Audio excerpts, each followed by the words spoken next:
Hi గారు, welcome to our channel. ప్రస్తుతం మనతో పాటు దామ బాలాజీ గారు సీనియర్ జర్నలిస్ట్ ఉన్నారు. వారితో ఒకసారి మాట్లాడదాం. సార్ నమస్కారం సార్. నమస్తే. సార్ జగన్మోహన్ రెడ్డి గారు ఇండియా కూటమిలో చేరబోతున్నారంటూ వార్తలు వైరల్ అవుతున్నాయి సార్. అంటే ఆ ఇండియా కూటమి ఇప్పుడు ఒక సంక్షోభాన్ని ఫేస్ చేస్తుంది. ఎవరి నాయకత్వంలో నడవాలి? మమతా బెనర్జీ లేకుంటే రాహుల్ గాంధీ, ఖార్గే నాయకత్వంలోనా అని ఒక చర్చ జరుగుతున్న నేపథ్యంలో వైసీపీ వాళ్ళైతే మమతా బెనర్జీకే ఓటేస్తారు. సో ఈ నేపథ్యంలో మరి కాంగ్రెస్ కూటమిని ఒకవేళ మమతా బెనర్జీ లీడ్ చేస్తే జగన్మోహన్ రెడ్డి గారు కూటమిలో చేరతారా అన్న చర్చ అయితే మొదలైంది సార్. మరి మీ ఒపీనియన్? ఇప్పుడు మామూలుగా అయితే ఎప్పటినుంచో కూడా జగన్ ఇండియా కూటమిలో చేరతాడు అనే ఒక గెస్సింగ్ అనేది జరుగుతూనే ఉంది. ఊహాగానాలనేవి బయటకొస్తూనే ఉన్నాయి. దానికి ఒక కారణం ఏందంటే గతంలో ఢిల్లీలో సభ పెట్టినప్పుడు జగన్ అక్కడ ధర్నా నిర్వహించినప్పుడు మమతా బెనర్జీ దగ్గర వాళ్ళ పార్టీ టీఎంసీ తృణమూల్ కాంగ్రెస్ దగ్గర నుంచి ఒక కాంగ్రెస్ తప్ప అన్ని పార్టీలోళ్ళు మద్దతు ఇచ్చారు. అఖిలేష్ యాదవ్ ఇచ్చాడు, అందరూ ఇచ్చారు. సో వాళ్ళకి జగన్ అవసరం అయితే ఉంది. ఇండియా కూటమికి జగన్ వస్తానంటే వద్దనరు. ఎందుకంటే జగన్‌కి ఆంధ్రప్రదేశ్‌లో 40% ఓట్ షేర్ ఉంది. సో బీజేపీకి యాంటీగా వెళ్ళాలనుకున్నప్పుడు కలిసొచ్చే అన్ని పార్టీలతో వెళ్ళడానికి ఇండియా కూటమి ట్రై చేస్తుంది. అయితే ఇప్పుడు ఇండియా కూటమిలోనే ఒక సంక్షోభం కనిపిస్తుంది. అదేంటంటే కాంగ్రెస్ నాయకత్వాన్ని మమతా బెనర్జీ యాక్సెప్ట్ చేసే పరిస్థితిలో ఇప్పుడు లేదు. ఎందుకంటే మొన్న కలకట్టాలో జరిగిన సమావేశంలో ఆమె ఒక స్టేట్మెంట్ ఇచ్చింది. అదేంటంటే ఇండియా కూటమికి తాను నాయకత్వం వహించడానికి రెడీగా ఉన్నాను. దాంతో ఇమ్మీడియట్‌గా కాంగ్రెస్ కౌంటర్ ఇచ్చింది. నువ్వెలా నాయకత్వం వహిస్తావు? నీకు బెంగాల్లో తప్ప వేరే రాష్ట్రంలో నీ ప్రెజెన్స్ ఏమన్నా ఉందా? నువ్వు నీ పక్కనున్న రాష్ట్రాల్లోనే నీ ప్రెజెన్స్ చూపించలేకపోయావు. నువ్వెలా నాయకత్వం వహిస్తావు అని కాంగ్రెస్ నాయకులు ప్రశ్నించారు. బట్ ఆమెకు అనూహ్యంగా ఇటు లాలూ ప్రసాద్ యాదవ్, ఇటు అఖిలేష్ యాదవ్ ఇలాంటి వాళ్ళంతా మద్దతు ఇచ్చారు. విచిత్రంగా వైసీపీ ఎంపీ విజయసాయిరెడ్డి ట్వీట్ చేశాడు. ఆమెకి అనుభవం ఉంది, బీజేపీతో పోరాడిన చరిత్ర ఉంది, ఆమె సరైన నాయకురాలు కూటమికని ఆయన ప్రకటించాడు. దాంతో ఒకసారిగా షాక్ అవుతున్నారు అందరూ. ఎందుకంటే వైసీపీ కాంగ్రెస్ నాయకత్వం కాకుండా కూటమికి మమతా బెనర్జీ నాయకత్వం వహిస్తే తాము కూటమిలో చేరడానికి రెడీగా ఉన్నామన్న ఒక సిగ్నల్స్ పంపుతున్నారా అనేది ఇప్పుడు అందరికీ వస్తున్న సందేహం. ఎందుకంటే వైసీపీ ముందు ఉన్న మార్గం ఏంటి? ఆంధ్రప్రదేశ్కి సంబంధించి వైసీపీకి ఆంధ్రప్రదేశ్ తప్ప మిగతా ప్రయోజనాలు వైసీపీకి అవసరం లేదు. ఆంధ్రప్రదేశ్లో పరిస్థితి ఏంటి? నెక్స్ట్ ఎన్నికలు ఒకవేళ జమిలి ఎన్నికలు వస్తే 2027, 28 వస్తాయి. లేదు అంటే రెగ్యులర్గా 2029లో వస్తాయి. ఎప్పుడు ఎన్నికలు వచ్చినా కూడా ఇటు చంద్రబాబు, పవన్ కళ్యాణ్, మోడీ ముగ్గురు కూటమితోనే మళ్ళీ వీళ్ళు వెళ్ళే అవకాశం అయితే క్లియర్గా కనిపిస్తుంది. ఎందుకంటే మోడీ కూడా ఇప్పటికిప్పుడు బయటకు వస్తాడనేది చెప్పలేం. ఎందుకంటే మోడీకి ఆల్రెడీ చంద్రబాబు మీద డిపెండ్ అయిన ప్రభుత్వమే సెంట్రల్లో ఉంది. సో 2029లో కూడా మళ్ళీ చంద్రబాబుని కలుపుకొని వెళ్దాం అనేది మోడీకి ఉంటుంది తప్ప దానికి ఇప్పటికిప్పుడు బ్రేక్ చేసి, ఎందుకంటే పవన్ కళ్యాణ్ జగన్తో కొలడానికి ఒప్పుకోడు.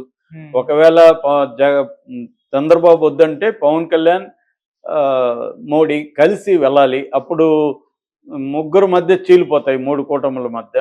అప్పుడు జగన్ బాగుపడతాడు. కాబట్టి పవన్ కళ్యాణ్ దానికి ఒప్పుకోడు. అందుకని పవన్ కళ్యాణ్ ఆల్రెడీ డిక్లేర్ చేశాడు చంద్రబాబే 10 ఏళ్ళుగా ముఖ్యమంత్రిగా ఉండాలని. అట్లాగే చంద్రబాబు కూడా మేము మళ్ళీ కలిసి పనిచేస్తాము, మళ్ళీ కలిసి ఎన్నికలకు వెళ్తామని చంద్రబాబు కూడా అంటున్నారు. ఈ కాంటెక్స్ట్లో అంటే పవన్ కళ్యాణ్కి చంద్రబాబు ముఖ్యమంత్రిగా ఉంటే ఇబ్బంది లేదనేది ప్రకటించేశాడు. లోకేష్ ముఖ్యమంత్రి అయితేనే పవన్ కళ్యాణ్కి ఇబ్బంది. చంద్రబాబు ఆరోగ్యంగానే ఉన్నాడు. ఇంకొక 5 ఏళ్ళు కూడా ఆయన ఉండగలడు ఆరోగ్యంగా. ఇవాళ అది పెద్ద సమస్య కూడా కాదు. కాబట్టి చంద్రబాబే ముఖ్యమంత్రిగా నెక్స్ట్ 5 ఏళ్ళకు కూడా అనౌన్స్ అయితే అయ్యే అవకాశం ఉంది. అట్లాంటప్పుడు ఇదే కూటమి అక్కడ చేస్తుంది. అప్పుడు జగన్ పరిస్థితి ఏంటి? జగన్ గతంలో ఆపర్చునిటీ వచ్చింది. బీజేపీ వాళ్ళు అడిగారు 2019 తర్వాత, నువ్వు మా కూటమిలో చేరు, ఎన్డీఏలో చేరు, మీకు మేము డిప్యూటీ స్పీకర్ ఇస్తాము, మంత్రి పదవులు ఇస్తామని హామీలు ఇచ్చినా కూడా వీళ్ళు వెళ్ళలేదు. దానికి జగన్ అనుకున్న కారణం ఏంటంటే మైనార్టీలు దూరం అవుతారేమని. కానీ మైనార్టీలు ఇప్పుడు ఆయనకి ఏమి హెల్ప్ చేశారు? ఆయనకేమీ మైనార్టీలు చేయలేదు. అట్లాగే చంద్రబాబుకు మైనార్టీలు ఏమి దూరం కాలేదు. సో ఇప్పుడు జగన్ పునరాలోచించాలని పరిస్థితి ఏర్పడింది. ఏది రాజకీయంగా. ఇక పర్సనల్గా తీసుకున్నప్పుడు జగన్ ప్రతిపక్షంలో ఉన్నా కూడా బీజేపీకి ఎందుకు మద్దతు ఇచ్చాడో, అడిగినా అడగపోయినా పార్లమెంట్లో 2 సభల్లో బిల్లులకు అన్నిటికీ ఎందుకు మద్దతు ప్రకటించారు? చాలా బిల్లులు రాజ్యసభలో వైసీపీ మద్దతు వల్లనే పాస్ అయినాయి అప్పట్లో. ఇది ఎందుకు చేశాడంటే అందరికీ తెలిసిన విషయమే. కేసులు ఉన్నాయి. 11 ఏళ్ళుగా బెయిల్ మీద ఉన్నాడు. మోడీ ఎప్పుడు అనుకున్నా జైలుకి పోతాడు, బెయిల్ క్యాన్సిల్ అవుతాయి. సో అందుకని మోడీకి మద్దతు ఇస్తా వచ్చాడు. ఇప్పుడు పరిస్థితి ఏంటి? ఇప్పుడు మోడీ జగన్ని కాపాడలేడు. అప్పుడు మోడీ ఎందుకు కాపాడంటే అప్పుడు చంద్రబాబు మోడీతో లేడు, మోడీతో వస్తానన్న మోడీకి ఇంట్రెస్ట్ లేదు. ఇద్దరితో ఈక్వల్గా ఉన్నాం, సమానంగా ఉన్నాం. మనకి అక్కడ ఎట్లాగో ఆంధ్రాలో పెద్ద మనకేమీ ఉనికి లేదు. కాబట్టి మనకి చంద్రబాబు డిపెండబుల్ ఫ్రెండ్ కాదు. కాబట్టి జగన్ని మనతో కంప్లీట్గా జగన్ సరెండర్ అయి ఉన్నాడు. కాబట్టి జగన్ని మనం ఎందుకు డిస్టర్బ్ చేయడం అని వాళ్ళు జగన్ని కాపాడుతూ వచ్చారు. అందుకనే 10 ఏళ్లుగా బీజేపీ నేషనల్ లెవెల్లో అధికారంలో ఉన్న జగన్ కేసులో ఒక అంచు కూడా ముందుకెళ్ళలేదు, ఒక ఇంచు కూడా. సో ఇటువంటి పరిస్థితుల్లో ఇప్పుడు జగన్ పరిస్థితి ఏంటి? ఖచ్చితంగా చంద్రబాబు కానీ పవన్ కళ్యాణ్ కానీ మోడీ మీద ప్రెజర్ చేస్తారు జగన్ని జైలుకి పంపించమని. అది టైమింగ్ తప్ప ఖచ్చితంగా ఎప్పుడో ఒకసారి చేస్తారు. చేసినప్పుడు జగన్కి రక్షణ లేకుండా పోతుంది. అందుకని జగన్ ఎట్లాగో బీజేపీలోకి వెళ్ళలేడు.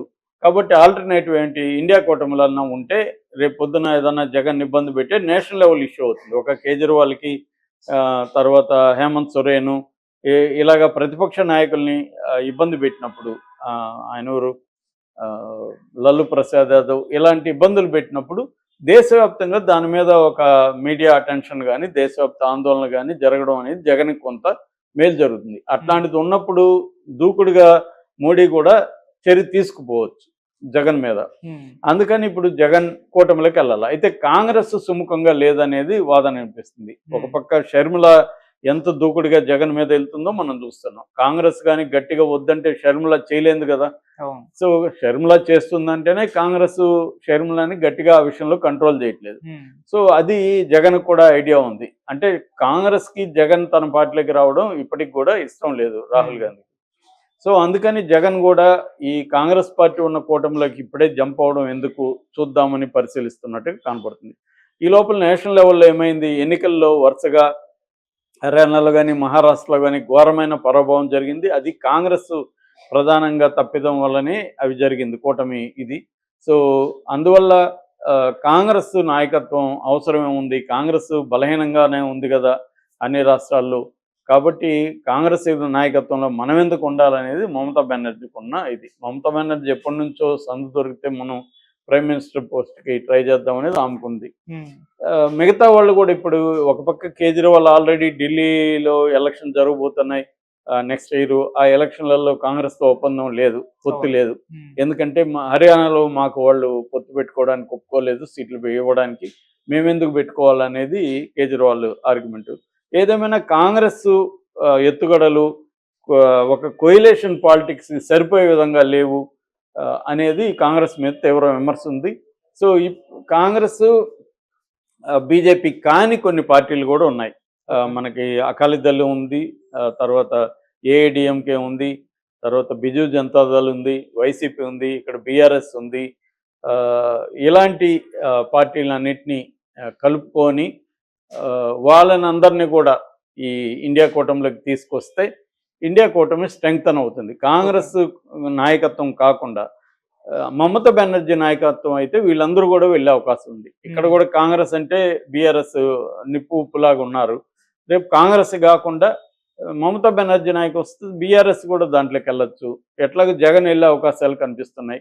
ఇలాగా నేషనల్ కూటమి కూడా ఆలోచిస్తుంది. అఖిలేష్ యాదవ్ వీళ్ళందరూ కూడా కాంగ్రెస్ని నమ్ముకుంటే కాంగ్రెస్ గెలవదు, మనల్ని గెలవనీయదు అన్న అభిప్రాయం జనాలకి వచ్చింది. ఎందుకంటే రాహుల్ గాంధీకి మోడీకి ధీటుగా రాహుల్ గాంధీ నాయకత్వం అనేది ఎస్టాబ్లిష్ అవ్వట్లేదు, వ్యూహాల్లో ఫెయిల్ అవుతున్నారు, ఒంటెత్తు పోగొడుతూ వెళ్తున్నారు అన్న విమర్శ అయితే గట్టిగా ఉంది. మహారాష్ట్రలో అది ఓపెన్గానే కాంగ్రెస్ని విమర్శిస్తున్నారు. ఈ యాంగిల్లో జగన్కి వేరే ఆల్టర్నేటివ్ లేదు. జగన్ ఇప్పుడు ఖచ్చితంగా ఇండియా కూటమిలో చేరాల్సి ఉంది. కాకపోతే అది కాంగ్రెస్ నాయకత్వం ఇస్తే జగన్కి ఇబ్బంది ఉంది. కాబట్టి మమతా బెనర్జీ నాయకత్వాన్ని సపోర్ట్ చేద్దామనే ఉద్దేశంతోనే